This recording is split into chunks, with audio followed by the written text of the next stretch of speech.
Hey everybody, if you have little ones around your house, you know how important safety is. And one of the first things you want to do when the little ones are crawling is cover up your electrical outlets. So today we're going to be comparing and showing you two different types of electrical safety outlets for your little ones. So stay tuned for the whole video.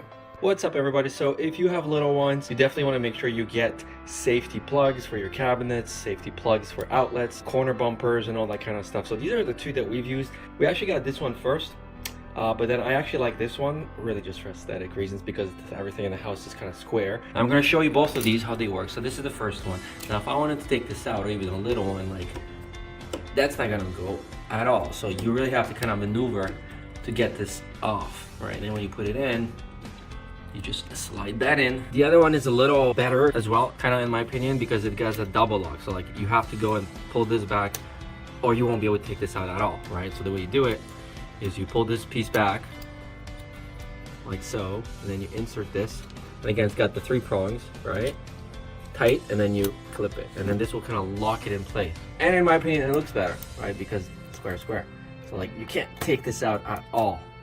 Whereas the other one you can. So you're gonna have to bring this part down first. See, even now it's hard for me to do this. There we go. And then take it out. So when it comes to protecting your child, you definitely wanna have this or the other ones. Thanks for watching. We'll see you guys on the next one.